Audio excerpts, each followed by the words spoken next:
Hello anybody, and welcome back to Let's Play Super Mario RPG. I'm Mr. Devious, or just Deeb, and in the last episode, we got about halfway through Land's End, and you can see that we, even in my practice file, 3 levels later, we're not going to be getting a star piece. So it's still a long way off until the next star piece. Now, in the previous episode, we got this far to this desert section of Land's End, where a mouse told us in order to proceed further into this land to get to Monstro Town, where presumably the next star piece is, we have to chase down the ants that are in these little sand pits. So, yeah. Very likely when you get into an encounter with them, you'll be forced into a fight with 3 of them. There is always 3 to deal with, and we've already fought these guys, but I'll show off another fight just for fun. Just as a reminder, if you hit these guys with special attacks, they'll increase their physical attack drastically, so that's not always the best idea to use screen nuke maneuvers. But they are a great source of XP and money, so yeah. And there they are using their most powerful physical attack, Carnicus. Now, you don't actually have to fight the ants as they come out of the whirlpools. You can, in fact, escape from them and then go down the whirlpool that they emerged from, and then not have to fight them, which I might have to do because otherwise this is gonna take quite a while. And there are just so many battles that are going to need to be cut out. Also, these guys are just doing a ridiculous amount of damage. Also, I realize that my team is still technically the same team I had in the previous episode, and I'm breaking the rules of the formations that I need to have. I need to switch out Peach for Bowser. We'll be doing that right after this fight is over. As soon as it's done Carnicusing Peach, stop that. And that does not take care of that. Let's just kill this guy. Actually, Mallow is going to be getting a spell very soon that will allow him to take care of these ants very easily if he reaches it. So yeah, let's switch Bowser into our party, because we haven't seen you in a while, Bowser, and I need to see Bowser. And was it this whirlpool that we wanted to go down? I think so, because you'll know you're in the right area if you, get to an area you can't reach otherwise. Oh wait, we can reach this area otherwise. Well, that's troubling. We weren't able to escape from that guy, but we did get the sand portal open, I guess. And where are we now in this world? Yep, we're going the right way because we cannot escape from this room otherwise. But we're in another fight with these dudes, so let's do it. And gonna go down. Oh wait, we went into the menu instead. That's great. Get back here. And there we go. And as you get further, you have tighter quarters in which to deal with and less whirlpools to choose between. Also, the Shoguns will start to trick you, so that's a thing to look out for. Okay, let's get ourselves down that little teleport and into this area. Now, actually, if you come up to this area, you'll find a giant wall, which you are unable to overpass, even though it says climb here. Oh, hello again. Isn't this incredible? It really does look like the edge of the world, doesn't it? It's too spooky. I'm sorry, it's just to see something like that being said in a game from 1996. It just got me really hard. I didn't actually see this in my practice file. I'm sorry. I'm heading back to Monstro Town. See ya. I was not expecting that. That is adorable. That is just wonderful. But anyway, ooh, here's a unique enemy that appears sometimes, and dang it, we weren't able to get into a fight with it. Let's see if we can get it to spawn again. Well, let's not worry about that for now. I'll show it off a little bit later if I can. It still has opportunities to appear, so we'll worry about it then. Actually, I'm really curious how my money's doing right now. 288. Not bad, but it could be better, especially for where we're going. After you reach a certain point, you will in fact fall down into this area, which is, well, it's an area. Let's save.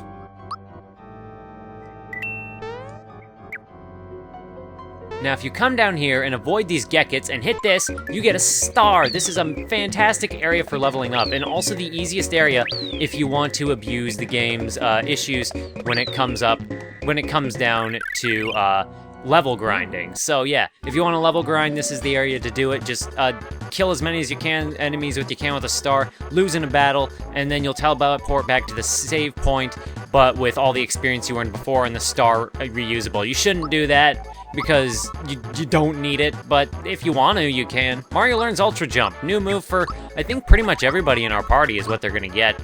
So we're gonna give that to him. Bowser, of course, is awesome, and he gets, whoa, we're gonna put that into his, we're not gonna put that into his special attack, we're gonna put that into his physical attack because I want him to stay a physical attacker.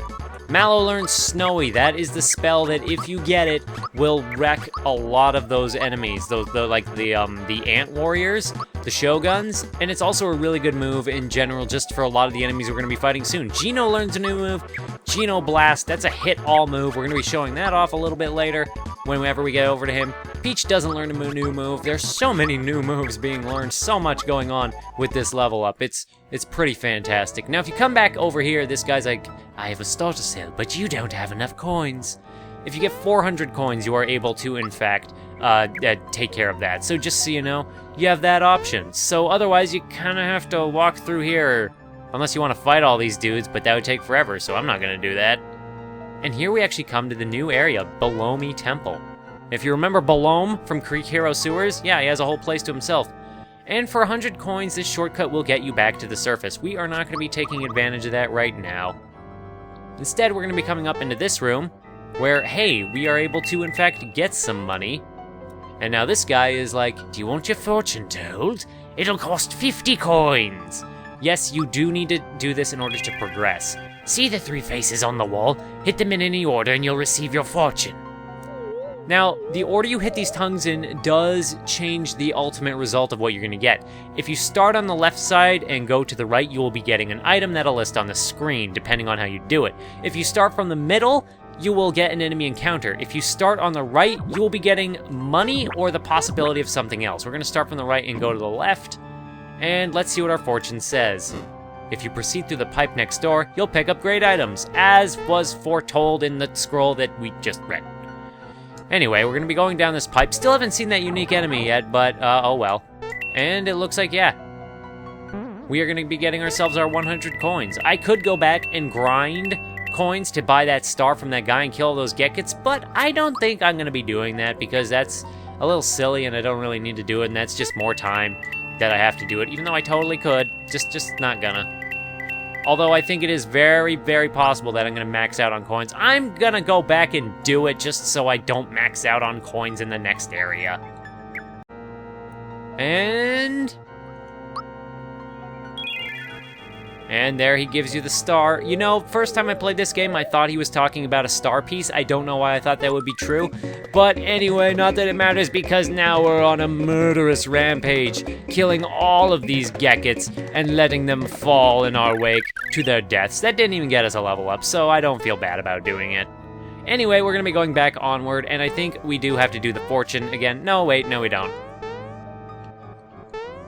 So let's just keep on going on ahead as we are doing. You can keep buying fortunes and keep doing it, but you don't need to. And the box next to the guy gives you enough to do it the first time if you just happen to not have enough. Now there are a couple of hidden chests in this room. First one is up there, second one is down there, and there it is. And let's see if we can't get the special enemy to spawn in this room. So I'm gonna try and get that to happen. Actually, it turns out we're still gonna have an opportunity to run into it, so let's just keep on going. The yellow tile will get you to the next room. Your fortune determines which room you'll arrive at. If you're lucky, you'll run into Belomi, and Monstro Town will be just beyond him. So yeah, this room will give you things. I'm so hungry. Wish I had something to eat. So yeah, that means he's gonna be in the next room. We have to do this in order to progress. You might get one that says he's not there, he's not in right now, but we'll be looking at that after we actually come down here. And let's check our stats to make sure we're full on HP. Yeah, we're all good. Let's do this. You look so tasty. I think I'll have just a snack. Just have a snack. And that gets us into a fight with Belomi for the rematch. This fight is going to be a lot different than our first time with him because, well, we're just gonna see what's gonna happen as we start. So let's immediately just start with a fight where we just start hitting him. Because why not? Bowser, of course, everybody's gonna stick to their usual roles of just kind of attacking. That's kind of what you want to do. I never forget a taste. In fact, I can clone someone just after one slurp. Watch. You all look delicious, but how do you taste? Bowser, no! Yuck, how repulsive. Hey, don't be mean to Bowser. There we are. And of course, that gives us a Bowser clone. This is a very unique fight specifically for that. Bellomi will be eating your party members and cloning them. He can do this with any party member, and it's actually really cool. Every clone has their own stats and move pools, and it's actually really neat to see these guys. Let's see what Clone Bowser's thinking. My castle. My castle. Of course, Bowser Clone is probably the easiest to deal with, if just because he has extremely low magical defense, and I do believe he only really... Oh, we're going to be dealing with 2 Bowsers, huh? And I think he only deals with physical attacks, like that's all he uses. Bellomi, why are you making 2 Bowsers if you said right away that you knew he was repulsive? This is actually quite an image, to see Bowser in the middle of our party and then Bellomi flanked by 2 Bowsers. Let's try out the new special move we just got, Snowy. This is a rotate control pad ability, so let's use that. Drop a snowman on him. Hit them all, and that immediately kills both Bowsers. I didn't mean to do that. I wasn't kidding when I said he was weak to special attacks. And now we're gonna get to see Mario. Since we're not gonna be seeing Geno or Princess Toadstool, Princess Toadstool's clone does clone Egg sour. Mario Sour. Toadstool does have spells that heal the opposing party, and Geno has a lot of offensive magic himself. I think he actually has Flame Stone of all things. So yeah, we're gonna be hitting Bellomi some more because... And the timing on the clone Mario's jump is really weird and hard to get. We are gonna be focusing mostly on Bellomi, as I've been saying, because the fact of the matter is you can kill the clones all you want, but it does nothing. Also, Mario Clone is thinking of nothing. It is a mute in thought. And that is just kind of, it's funny that they just keep Mario a clone that way. And of course, it is Mallow again who's getting eaten. I'm glad to see we're getting all 3 of them really quickly. Yes, this is yummy. There we are. And that puts Mallow on the field. He is exactly what you would expect him to be, a black mage attacker. That hasn't changed. So yeah, Mario's jump, really weird to get the timing on. But the others, not so much. Let's see what the Mallow clone can do, because I don't remember getting to see that much of it. Also, I'm not sure the Mario clone does much else. He opens his mouth and uses Electric Shock. Basically, the clone's move pools, you can tell, are going to be based on what their normal move pools are. So for Mallow, that means a lot of lightning-themed attacks. We're going to kill Mario with Mario. This is Bowser's dream. Light Beam is unfortunately quite a frustrating move to deal with. It puts all of your party members to sleep if it works. Thankfully, I think Mario and Mallow are immune, but Bowser is not so lucky. So let's get rid of that Mario clone while we still can. Trying to kill us with your stupid thing. That pops him, and oh great, Static E, my favorite to deal with. Not really at all. And Bellomi is going to be using Aurora Flash, which we have not seen yet. This is a much more offensive light beam, basically, except it's supposed to do more damage, but thankfully it didn't really hit our party. And it's supposed to put you to sleep, but as you can see, we didn't really see. And we are going to be getting another Mallow clone on the field. Great. But thankfully, the Mallow clones do have very low defense, so they're pretty easy to deal with. But feel pretty bad for attacking them, because when you do attack them, they cry. Poor, poor Mallows. Also, we need to heal Bowser, because seriously, Bowser, stop dying. You're our tank. Stop sleeping on the job.